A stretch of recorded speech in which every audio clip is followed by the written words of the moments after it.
Yes, welcome back to Squash Australia's coverage of the 2020 Australian National Champs. My name's Chris. Awesome to be with you wherever you may be watching around the country as we get ready for a big final here, or a big match here between Clay, Canty and Luca. So the A-grade circuit. Looking forward to seeing how these boys travel today, and thanks to the boys for giving us a shout out on social media overnight. Encouraging us, encouraging all the punters, all the fans out there to jump on Squash Oz TV and watch these guys in action. So I can't wait to see how they rip it up. Give you a bit of an idea of their form guide yesterday. Clay had a very, very good win against Patrick O'Sullivan yesterday over in a pretty good encounter. Clay seeded number 7 in this contest. Seeded number 7 in the National Champs. He went down, he won 5-11, 11-9, 10-12, 11-9, 11-1. Finished very, very strongly. And for Andre, very good story. Ended up winning the last 2 games. He won that contest 6-11, 11-5, 8-11, 11-2, 11-3 over Roger Darville, who was just competing in court action in Court 2 before. So we'll give you an updated score on what's transpired there. Anyway, we'll turn our attention to the action here on Court 1, centre stage at the National Squash Centre.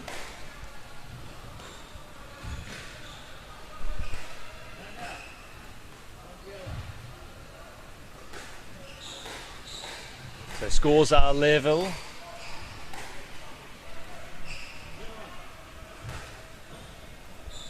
We expect this to be a very high energy, up-tempo kind of match between the pair. So Clay in the yellow levels things up. Good young kid. A lot of potential to stand out. First time I've had a look at him, but talking to a couple of punters around here, he's got a very bright future ahead of him in the game, and up against a formidable opponent there in Andre. And it's interesting to see how both these boys back up after 5 setters yesterday. Particularly with Clay coming off after a commanding 5th set win, 11-1. But a remarkable performance. We're watching with interest to see how he can maintain that momentum. Andre probably had the tougher of the clash against Rog. But it's Clay who's set the standard early. The second game of the Australian National Champs on finals day here at the National Squash Centre on the Gold Coast. Where it's 10:35 a.m. local time here on southeast Queensland. Hot conditions will be the play of the day right across the region after a lot of heavy rainfall overnight, and we're expecting temperatures in the high 20s, which will elevate temps or high on the court. The feeling around the court today is that even after arriving for the first game, temperatures were warmer than any of the games we've seen already today. So we had action on Friday night, action right through the day Saturday. Well, temps have already eclipsed that, so very tough conditions out there, high humidity, and really enjoyed Clay's fight back here in the yellow. Very flashy there with the yellow shirt, if you don't mind. He's playing some very, very good shots earlier on. He just needs to make Andre work really hard. And he misses a golden opportunity there. Good drop shot there from Andre. Just drops the ball just above the tin. Unfortunately for Clay, couldn't quite get there in time. He still leads this one by 3. Clay's just 2 points away from securing the opening game here on Squash Oz TV. Court 1 action. Keep you up to date with all the other results going on around the courts as this match progresses, as Andre gets clause 1 back there. So Andre hoping to utilise his experience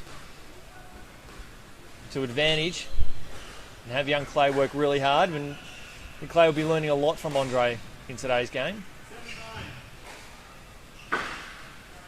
So 9-7 now. Clay ahead in the yellow. And a very good shot there from Andre. We were talking about the experience that comes to advantage. Clay expected the shot to be played down the line, and he prepared himself for that. Andre said, no, thanks. I'm going to trick you here. And that comes with experience. So now Clay's on the back foot.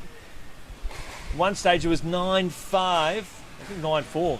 And Andre's clawed his way back into this contest, and he is using that experience to advantage.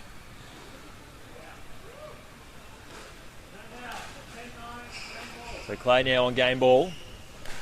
The fluoro yellow stands out very well. All he needs the fluoro Nikes, and he would be off to the races. Shot down the line. Just like Andre's preparation, he's prepared to just hang back just a little bit, knowing that Clay is going to have to play those long shots. And he misses a golden opportunity there, so you have to lead by 2 shots to move on from here. So Clay serving on game ball.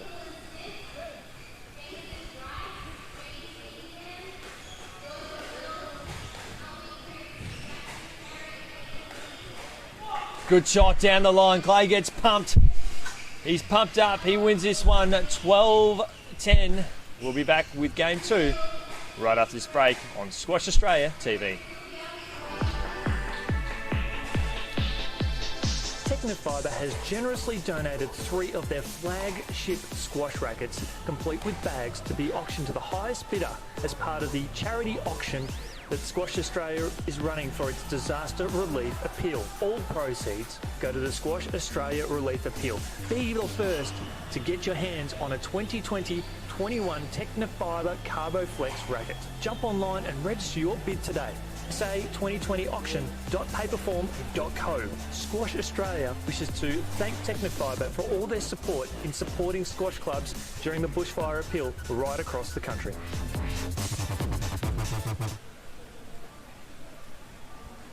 Squash Australia is proud to recognise the tremendous support and work from one of its leading volunteers, Craig Stewart. Craig is instrumental with his photography at competitions in southeast Queensland and prides himself in covering players from all over the country to make sure they have quality photos to celebrate their success on the court. It's great to have Craig Stewart on board, not hopefully enjoying a bit of a sleep in this morning. But his tremendous work around the sporting arena here on squash. The squash circuit is fantastic. So Clay's got the drawn first blood. One stage leading 9-4 in that first game, and Andre showed his experience to be able to come back and claw his way back into the contest to level it up. And he draws the opening point there. So it's up to Clay here. Just can't make too many errors. A good shot down the line, and he's happy with that. He gives himself a racket high 5, and he levels the scores at 1 point apiece.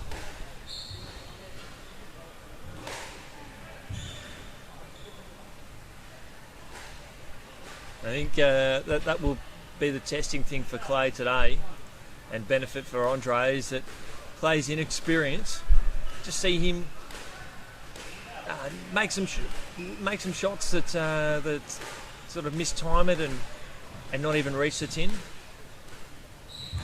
Whereas Andre's experience will ensure that he can definitely do that. And just see in that case, that was a very hard shot to play. But considering Andre's ability to again put the ball in the right spots, he's able to make him work hard. So he's starting to get some good momentum here, Andre.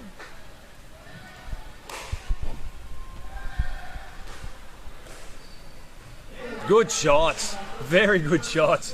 Took so much pace off the ball, and it was poetry in motion, and touched just above the tin to claw his way back to within 1 point. That is a very, very good shot. I'll be looking forward to going back on the replays and checking that out later on tonight.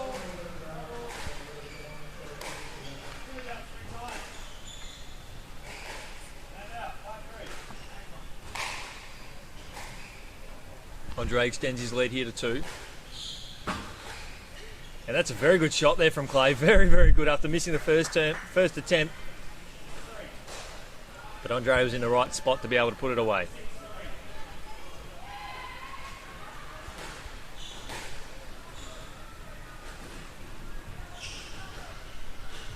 And Andre misses a golden opportunity there, just a little bit too relaxed in that case. He had got it just above the tin. He would have got the point. There was no way Clay was getting to that point for that ball. Very good awareness there from Clay. Saw his opponent heading to his right-hand side. Was able to play it comfortably down the left. There's no way that Andre was going to get there. He cuts the margin back to 1. So now Clay's just building some momentum now. The momentum swings have been interesting in the game between the two. Haven't seen the sort of point for point. Both players have been able to secure a few points in a row as Clay has a fresh airy and misses that one. Hands Andre the point. So both players making a number of unforced errors too. Probably not getting the winners that they would hope as much. Having to rely on the opponent to force the error. But in that case there, Clay plays a magnificent shot down the back end of the court for the point. And again, another unforced error. They're very unavoidable, very avoidable, those shots, conceding those points.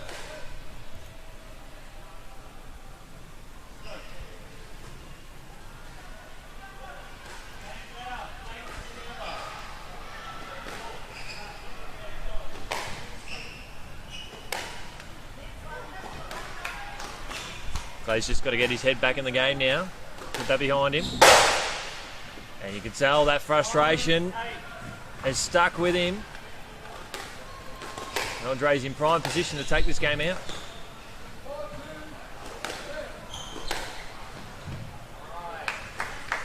Scores a level again.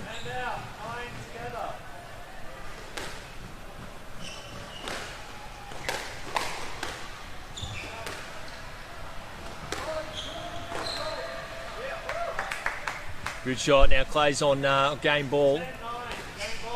One game ball, his first in this second game.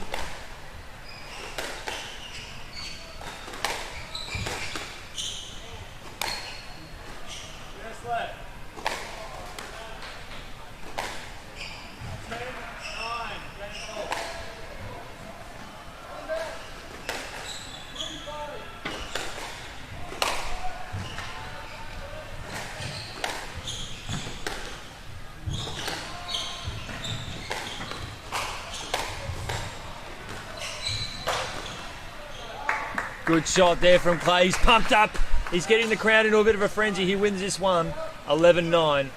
Back with more right after this break here on Squash Oz TV. Ashaway prides itself on producing quality line and twine, manufacturing for squash rackets of all shapes and sizes. Ashaway leads the market for the best strings for your squash racket with a proud history of perfecting its quality of product. Formed in the US, it is a family business that spans 6 generations for almost 200 years, and in that time has perfected the quality of strength in mind to ensure that you get the best value out of your shots. For more details, jump online, ashawayusa.com.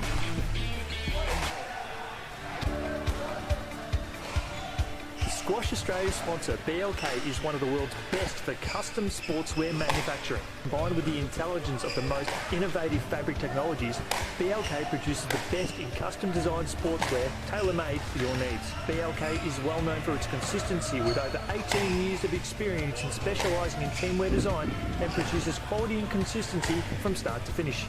Its dedication to in-house design allows them to be highly agile and the ability to scale rapidly for teams of all sizes. BLK prides itself on quality and innovation with a determination to provide products for athletes to push themselves beyond the barriers of their performance. Jump online, teamwear.blksport.com. Welcome back to Squash Oz TV. We'll utilise this opportunity to go through some of the other scores around the courts. So on court 2, just go through the results that we've already had. So Pete Cope won the opening game in men's A grade, 11-8, 13-11, 11-6.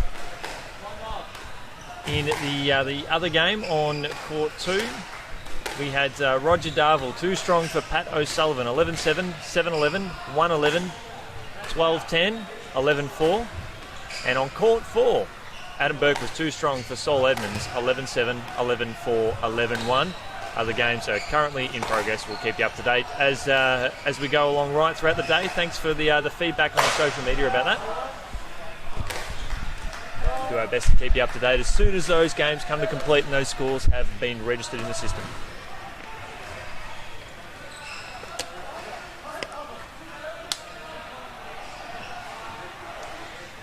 Back here on court 1. Clay Canty 2-1 up against Andre Luca.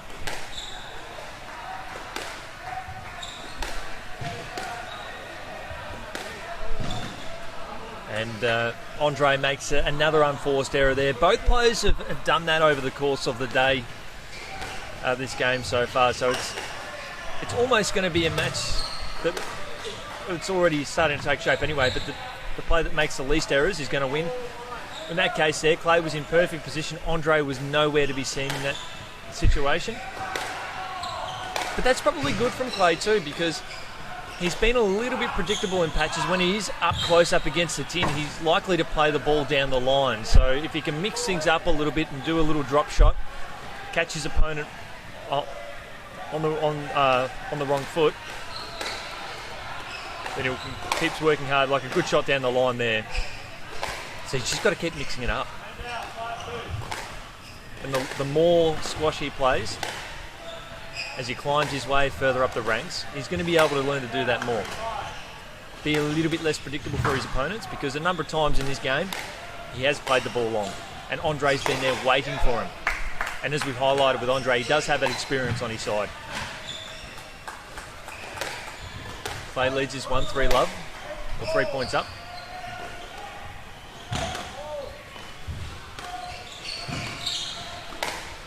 Big shout out to our friends over at the Park Squash Centre, who are eagerly waiting and watching on how everything's going today. Hope everyone's having a good time down there in New South Wales and keeping dry. Hopefully the floods aren't too bad. Poor area of the state, unfortunately, has been hit by fires and floods, the full shebang. A big shout out to our friends at Parks. I've done a lot of work with that club down there, and in my brief time here at Squash Oz, and I couldn't speak more highly of the quality of people there too.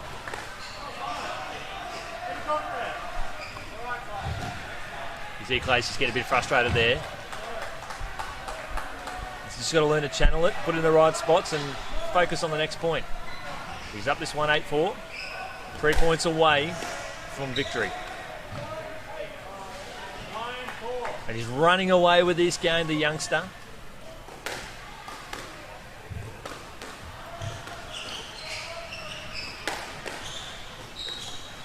He's just getting better as this game's getting on too.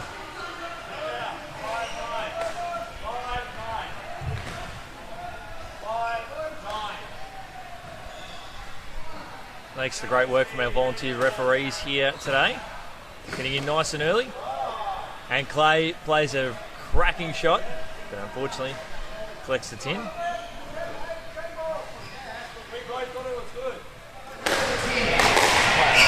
Clean adjudicate. That was good.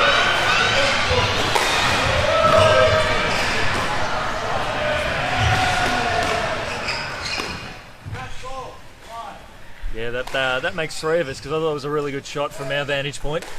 So Clay seals the deal, and he wins this one 12-10.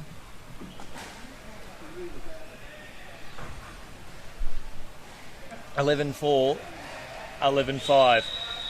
Back with more here on Squash Oz TV right after this break.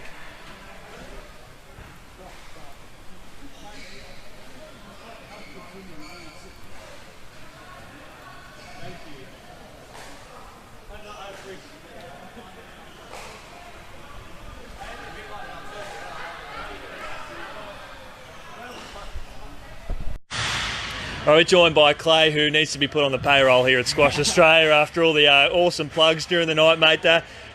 Amazing win there from yourself, and I love the way that the longer the game went on, you were able to vary your shots up a bit. So when you were close up against the tin, you were able to execute some good drop shots and then play the ball long. The more you did that, the more you got the points towards the end. Yeah, so basically my game plan coming into the semi-final was like just going to start off just getting the length and then putting a couple of drop shots in there, because I played him before and I beat him last time, but he was a bit tired that time, so I knew he'd come in hot.